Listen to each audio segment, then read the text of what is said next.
백신 접종률이 벌써 30%를 넘어가고 있습니다.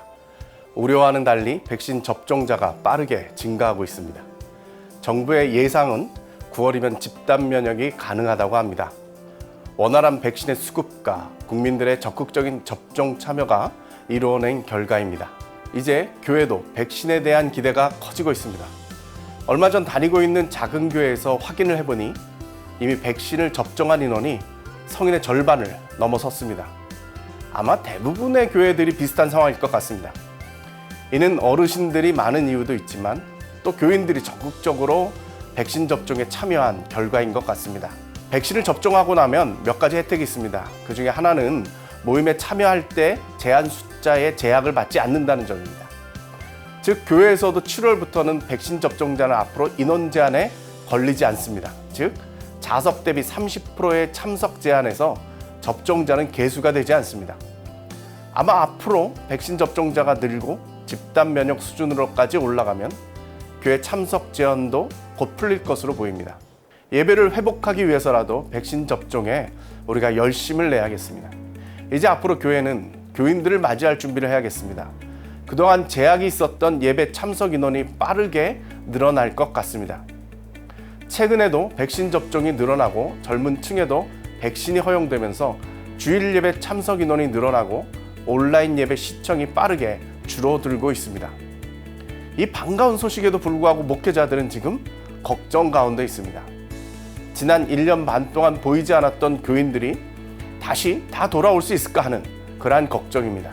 목회자들은 지금 1년 만에 코로나19 상황에서 이어졌던 목회의 성적표를 기다리고 있는 심정일 것 같습니다.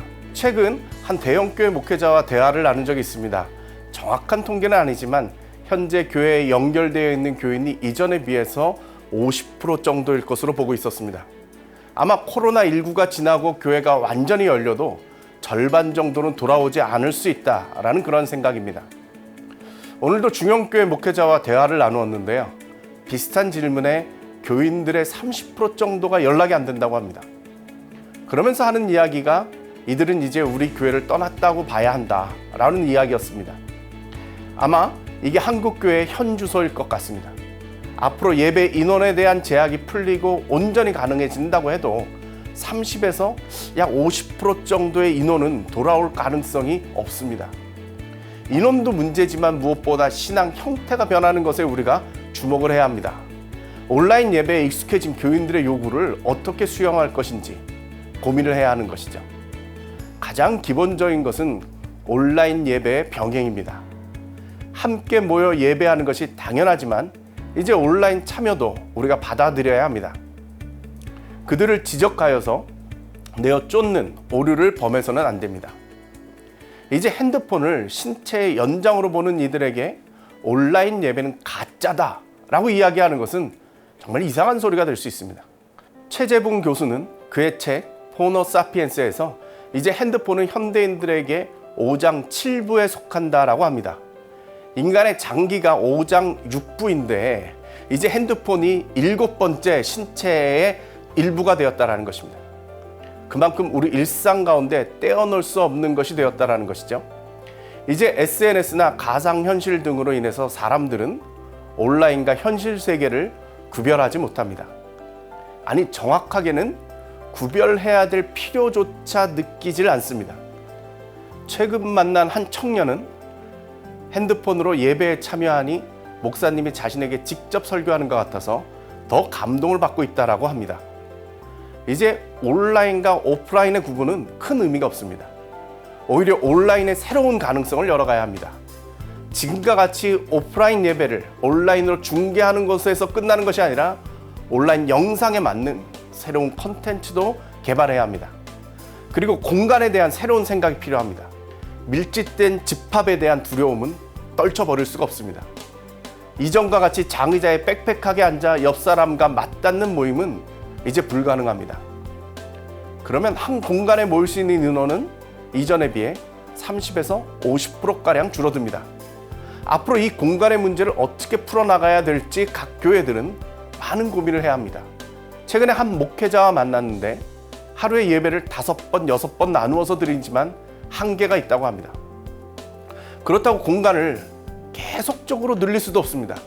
30%, 50% 정도 채우는 자리를 더 갖자고 공간을 늘릴 수가 없습니다. 결국 예배 횟수를 더 늘리는 수밖에 없습니다.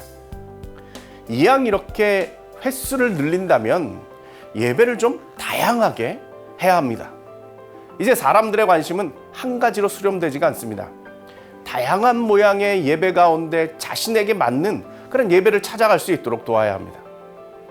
혼자 지내는 것이 일상이 된 개인에게 맞는 예배가 다양하게 제공될 수 있을 때 교인들은 굳이 교회에 가야 할 이유를 찾을 수 있을 것입니다. 백신 접종률의 증가로 집단 면역이 눈앞에 다가왔다는 것은 축복입니다. 이제 교회로 모일 수 있다는 기대가 곧 현실이 될 것 같습니다. 그러나 마냥 좋아할 수만은 없습니다. 앞으로 이 교회 앞에 닥친 현실은 무엇일지 정확하게 보고 대처해 나가야 합니다. 이제 이 시기를 지나서 오는 성도들은 이전의 그들이 아닐 수 있습니다. 1년 만에 공백을 지난 이들은 분명 동일한 사람일 수가 없습니다. 이제 우리의 교회는 미지의 세계가 될 것 같습니다. 알 수 없는 새로운 모험이 기다리고 있습니다. 한편 불안한 현실이지만 어쩌면 우리에게는 새로운 도전이고 새로운 가능성입니다.